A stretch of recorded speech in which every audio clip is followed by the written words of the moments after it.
Investor Brand Network, IBN, a multifaceted communications organization engaged in connecting public companies to the investment community, is pleased to announce the launch of the Stock2Me podcast as part of its sustained audio communications effort to provide specialized content distribution via widespread syndication channels. The following Stock2Me podcast is an Investor Brand Network audio production and may feature a client partner of IBN. Investor Brand Network may have been compensated for the production of this podcast. Please be sure to read our entire disclaimer for full disclosure. Thank you, and here today is your host of the Stock2Me podcast. Welcome back, everybody, and thanks so much for making us part of your day as well as your due diligence as you look for smart and fresh plays out there in the market today. And to that end, we're excited to be speaking with, once again, CISO Global Incorporated. They're traded on the Nasdaq under the ticker symbol CISO. And we're lucky enough to be joined once again by the CEO and founder of CISO Global. That's David Jemmett. David, how are you doing today? I'm doing quite well. Thank you for having me. Absolutely. Thank you once again for making time and pushing around your busy schedule so that we could speak with you. Obviously, we've got some questions here from your shareholders and just from ourselves here at the Investor Brand Network. Listeners, you can visit us at investorbrandnetwork.com. Click on the Clients tab. There in alphabetical order, you will find a deep dive into the company with also a link to their website, which is CISO. That's that ticker symbol again, .inc. It's a beautiful website going through everything about the company. But David, as a refresh, before we jump into some of these recent questions, tell us a little bit about what the company does. The company does holistic cybersecurity. Now, it sounds kind of odd, but I'll just ask a question that's kind of rhetorical. Are we doing cybersecurity correctly today? No. With the $6 trillion lost last year, and we only spent $282 billion, we have to do something to catch up or surpass the bad guys. So we have to come up with new, innovative ways. And as well as the talent shortage of 4 million jobs, we also have to train and enhance what we're doing to protect not only our customers, but ourselves. So it's pretty good battle, but we need to improve ourselves as well as our frenemies, those folks around us who compete with us. Yeah, I tell you what, listeners, right on the homepage at CISO.inc, there are some staggering statistics. I'm not going to go into all of them. I'd like you to visit their website. It's unbelievable what we're losing here in this battle with cybersecurity, and cybersecurity is a culture, not a product. That's a tagline for CISO Global. So let's talk about some of the major milestones and achievements your company's been able to achieve since its inception, and then we'll dive down deeper into what's happened here in 2023. Look forward to it. Well, since we were incepted, we self-funded ourselves through the OTC and bought 12 companies on a global basis, and then we uplisted 2022 in January to Nasdaq. And since then, we have acquired a total of 18 organizations, stock for stock, and brought some of the most brightest stars in cybersecurity and compliance and incident response, SOC services on 3 separate continents to our organization. And what's great is we go through a mass amount of companies before they have to fit 3 things. They fit our culture, they fit our vision, and they're here for the long term and really essentially work well with others. So we've really concentrated on the technical aspects, whether it be compliance or cybersecurity or SOC services. We've really honed down, and we really wanted to make sure they were on board with our vision and believed in it. And that's why 90+% of our stockholders are all organizations that we've brought in stock for stock. Well, outstanding. We spoke to you in February, as I mentioned in the outset of this interview, since February, and I'm looking at your press wire using that ticker symbol CISO.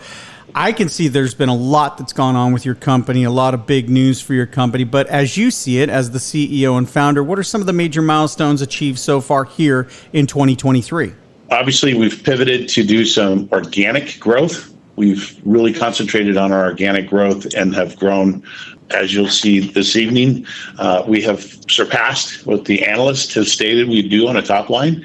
We've really created some synergies by, downsizing with the folks that were not revenue generating. And more importantly, is we found that out of the 18 organizations, we had 5 pieces of software that was proprietary and intellectual properties that they had created that had already been working in organizations, working in the DoD or the government. And so we're really able to take that announcement 3 days ago. One of the pieces we took out, we had it independently valued by a third-party audit firm and a third-party IP attorney. And we found out it was worth $49 million on a standalone basis. And we have the other 4 pieces of software at this time being evaluated independently. And that will all go into a sub organization that'll be wholly owned by CISO Global. You know, David, you're talking about a press release, and I want to bring it to the attention by giving out the date line. It's August 8th, 2023. Here's the headline. CISO Global receives $49 million valuation for Argo Edge Cloud Security Platform. AI security solution enhances cybersecurity effectiveness through coordination, integration, and automation. And that goes into my next question just perfectly.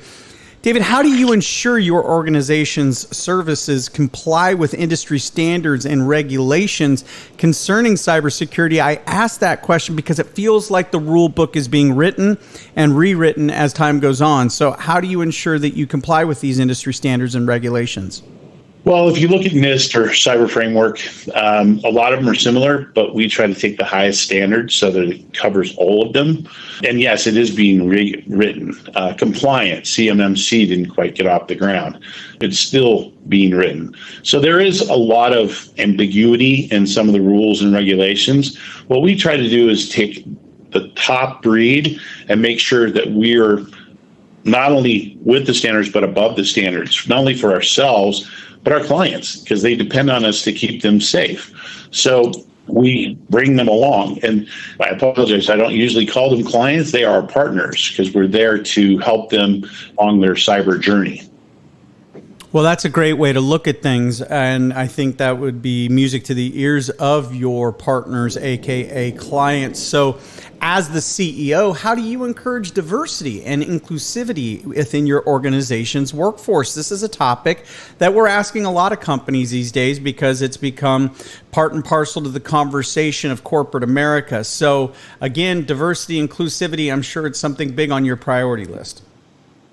It's very large. In fact, I'm very fortunate to have a lot of very smart, independent women who are in cyber. They've been showcased in LinkedIn and several trade magazines.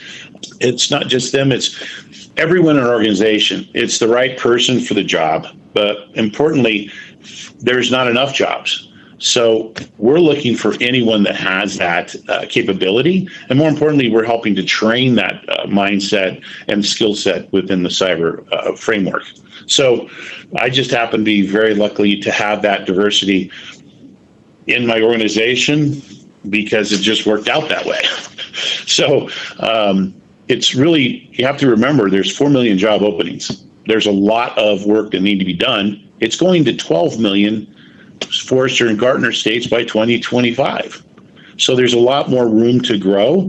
And I would hope that others will find that vision of becoming a cybersecurity individual, because it's not a job that goes away. Mm-hmm. AI will never replace us because it takes, as everyone says, there's a lot of great product out there. We even have product, but it takes a great mind with wisdom to put all those products together to work cohesively and together.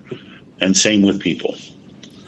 Well, listeners, I want to bring your attention to another press release, dateline May 15th, 2023. CISO Global names CFO Deb Smith to the board of directors. You can learn more about Deb within this press release, as well as her experience working with companies on a global basis.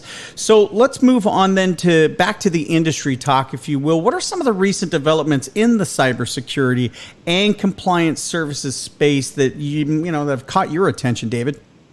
Just getting projects done, and seeing the government open up 25% of their workforce for outside really shows a lack of the ability to hire the talent. And you've seen consolidation happening across the board.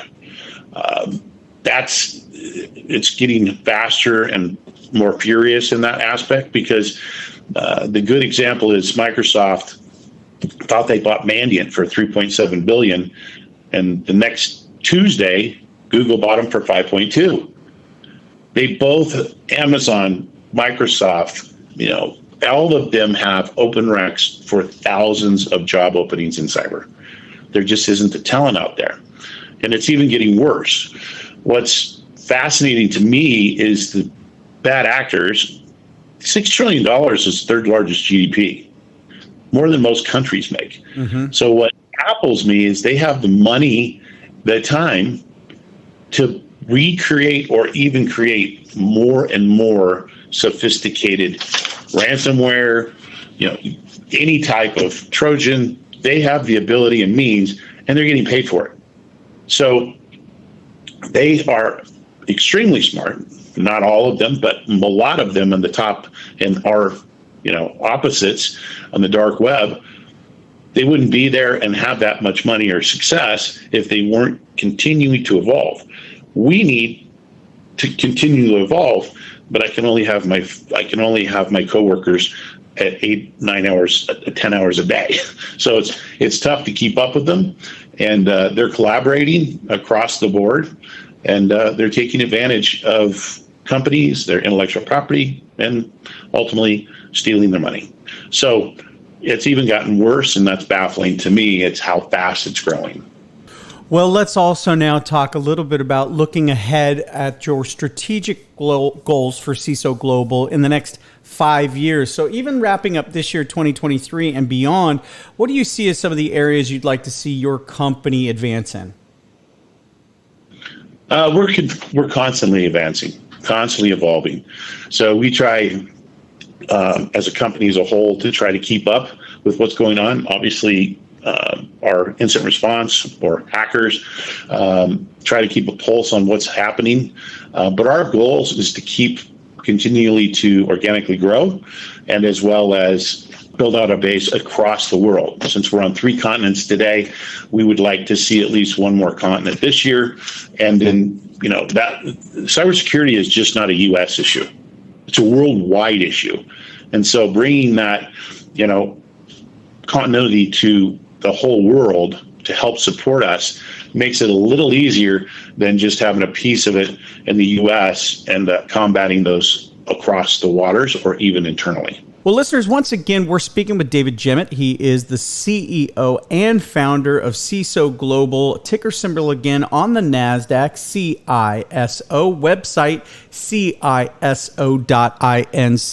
and of course at the Investor Brand Network under the Clients tab. David, I really appreciate speaking with you once again and learning from you and learning about your company. We expect great things from you and CISO Global here in 2023 and well beyond. Thanks, David.